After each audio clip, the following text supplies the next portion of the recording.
Hey, this is Lisa A, and you're listening to Who's That Star on LCC Connect at Lansing Community College. Who's That Star is a behind-the-scenes show where I sit down and talk with the employees at the college. This is an inside look at LCC where you will have a chance to learn about their passions, projects, what inspires them both at work and in their personal lives. I'm your host, Lisa Alexander. I'm so excited to get a chance to talk to all the people who make LCC great. This show is for you to get to know the people that work at Lansing Community College a little bit more and see what makes them tick. Are you ready? Okay, let's go see who's today's star. Today's star is a person who's been around LCC for about 20 years. He always has a smile on his face and willing to lend a helping hand. He's a native of North Carolina, been living in Michigan for almost 27 years. He was one of the people who trained me to be an advisor. He has style out of this world. A student one day asked me who he was because his style was just so chilled. He has major swag. Are you curious? All right, drum roll please. Today on Who's That Star, we have Alan Sorrells. Yeah. That is some serious applause. That's Maybe right. the most applause I've ever gotten for any event in my life. Hey, you deserve it, Alan. Welcome. And I'm so glad you had the opportunity today to come on Who's That Star. Thank you for taking time out of your day. Yeah, it's good to be here. I appreciate you having me. So, Alan, let's jump right in. Tell me what you do here at LCC. Okay, I work over in the student affairs area, and I work as an academic advisor. And really what advising does is we just kind of work with students on their goals, academic goals, life goals. And usually what I end up telling students, especially in that first meeting, is I want to know where you want to be. And then we kind of backtrack from there, from where you are, and try to find the best path to get you there. All right. Yeah. I wonder, do you work with any specific population in advising? Yeah, I work with a lot of transfer students, so associate in arts, associate in science students, and then I work with a lot of the sports teams. So I've worked with volleyball players for years and years now, and I also work with track and cross country and baseball players. So how do you find that you get along with that population? I mean, that's interesting. It's all these athletes that you're working with. Yeah. It's actually pretty cool. I grew up playing, like a lot of little kids. Just my life kind of revolved around sports when I was little. So and then all through high school, and I still try to stay active. And so I find myself at volleyball games and that sort of thing. So I you support the students. Yeah, so I see a lot of myself in them when they were, 18, 19 years old, which is kind of cool. Because I know one of your hobbies, you run. Yeah. And so I bet that makes it a lot relatable, I guess, to you and the runners. What is it, cross country team? Yeah. Men and women? Men and women cross country team. And for a handful of years, I actually coached high school cross country and track. Really? Yeah. When I first moved up here, I worked over at Waverly High School back in the 95 through 2000. And I coached cross country in the fall and track in the spring. And I was in grad school, and I was also working another job. Did not know that. You didn't? No. I did. So a lot of times I don't know that the cross country kids know that either. So when I start talking to them about training and how many miles you're getting in and that sort of thing, they look at me like, hey, this guy's asking me questions that I should probably have good answers to. So yeah, so it's kind of cool. Yeah, and I think that you can give them, that work-life balance too. Mm-hmm. You got to train, but you also have to study because you are a student athlete. And so I think that someone having the experience and the background in what they're interested in,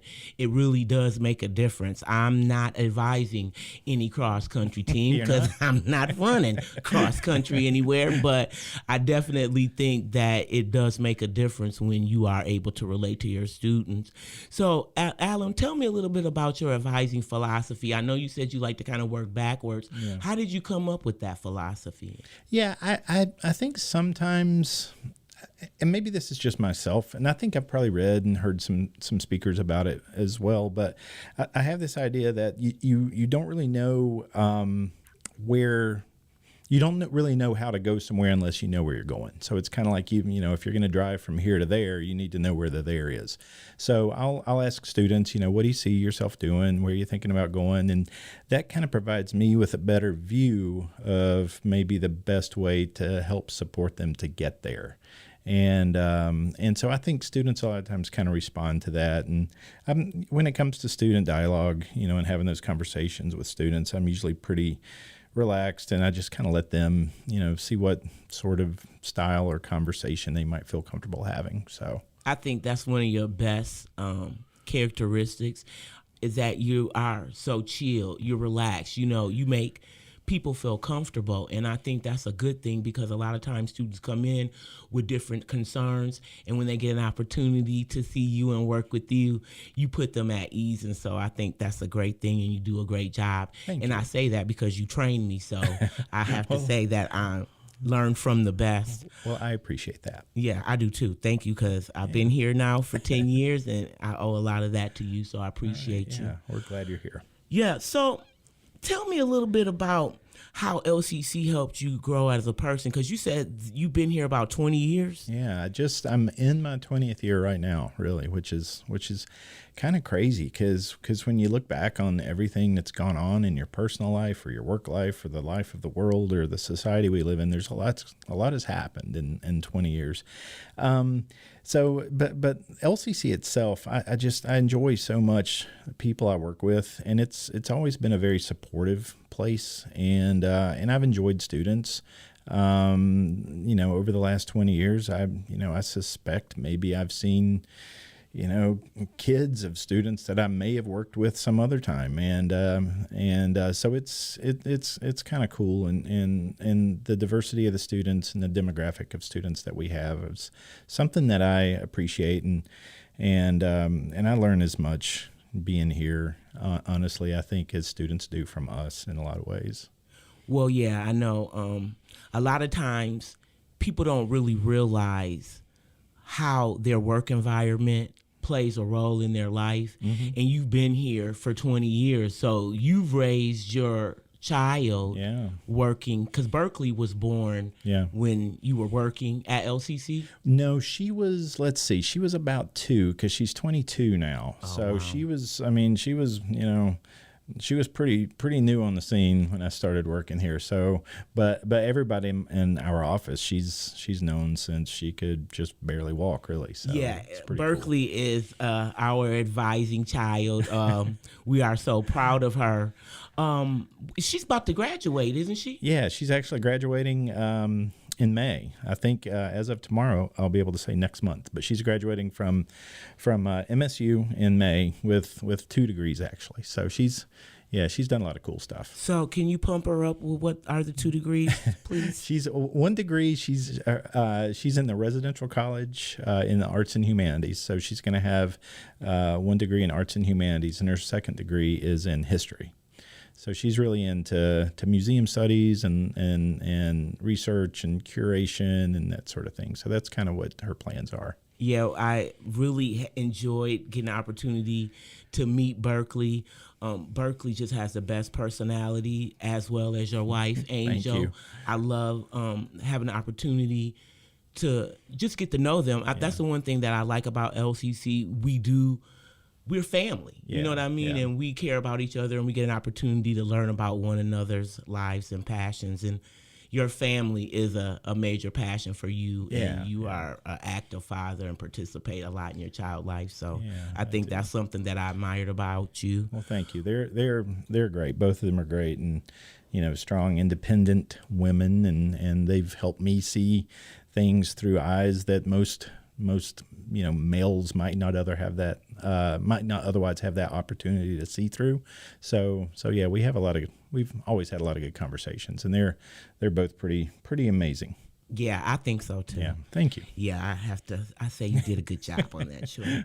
So you said that you came to Lansing, 27 years ago? Yeah, let's see. We moved up here in 1995 from North Carolina, and then And then we moved up here for school, and we often thought, I always like to tell people that when we first moved up, we thought, okay, we had no intentions of staying, but we had no intentions of leaving.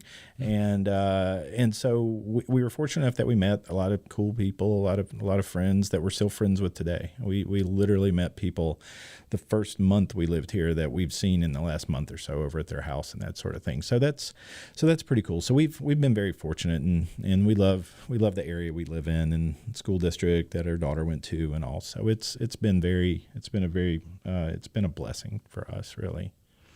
So another passion that I know and that I think is really interesting is your love of music. Yeah. Tell us a little bit about that. Yeah, it's kind of funny. I've always been into music, and I've always listened to a lot of different kinds of music over the years. In some ways, I've always kind of come back to the same sorts of genres in the last 45 plus years of my life. But yeah, I was the kid that sat in his room and would stare at album covers and would memorize all the liner notes and everything and listen to it. And my parents would beat on the wall and tell me to turn it down and that sort of thing. So yeah, music has always kind of been, this sort of primary driving force in life and a lot of my interests and that sort of thing. But you particularly like certain groups, right? Yeah. Like you like those small, like those not known groups, and then you follow them until they are like famous. How many of those have happened, you think? I don't know. I mean, Berkeley and I once saw a show in a little small place in Ann Arbor called the Ark. And we saw a band, and it was Jason Isbell, who used to be in a band called the Drive-By Truckers, and at the time the place seats like 400 people, and we were there, and I was really excited to be there because he's always been one of my favorite artists. And then a handful of years later, I think he's won maybe 4 Grammys and is selling out arenas, and maybe not arenas, but much bigger rooms, playing the Ryman and places like that. So there've been a lot of those sorts of bands that I've kind of tried to stay clued into early on, and then they kind of grow and kind of expand from there. So it's pretty cool. But yeah, a lot of kind of rock, alt rock stuff, some folk, some kind of Americana, more country type stuff too. So. Yeah, because you and Angel have different genres of music that you do. like. Yeah. Because Angel is a 90s lady. She likes to sing all the 90s songs and things like that. So she likes a lot of that. She likes a lot of the 80s stuff. She's kind of gotten into a lot more lately of maybe some of the bands that she really appeals to, or some of the more kind of goth rock stuff out of London from 80s type goth stuff, which is cool. And they've got a lot of those bands have this really kind of cool sound to them. So yeah, we've always got music on in our house, it seems like. So did you get that from your parents?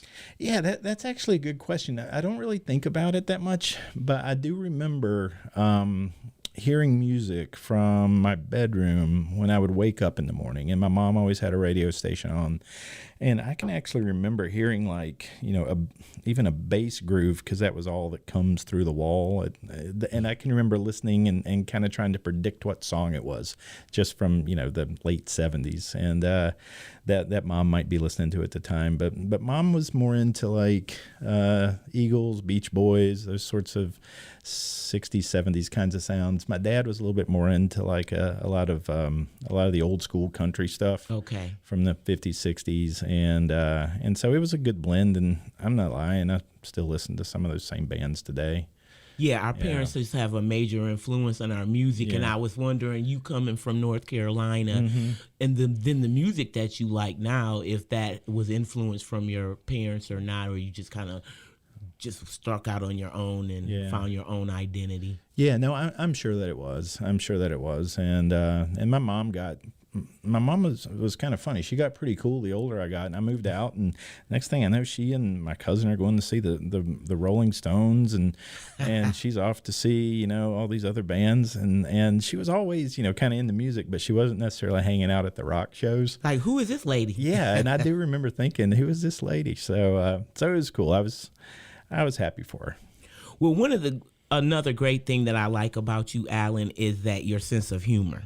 Thank you. You come off with a lot of good one-liners, and I really think that you're hilarious. And when we have our staff meetings and different things, I may not look at you, or I may look at you. It depends on if I want to smirk or not. But where do you think you get your sense of humor from? Yeah, I don't know. That's a good question. I mean, my dad was a little on the funny side. He always had some kind of good lines here and there. My mom was a little bit more reserved. So maybe a little bit from dad. I think a lot of it probably just comes from reading and watching shows and listening to, interviews and I guess from my lines, none of them are scripted. Usually the scripted jokes are the ones that don't go over so well. Yeah. It's just off the top of your head kind of lines. So I think I've always kind of admired those folks who, because I'm not really like that, but I've always kind of admired the folks who, are good. Just, they just stand up and start talking and they're engaging and they're funny and that sort of thing. So, maybe it's just from reading and listening to and watching things over the years, and that kind of humor that I might identify with a little bit more than others.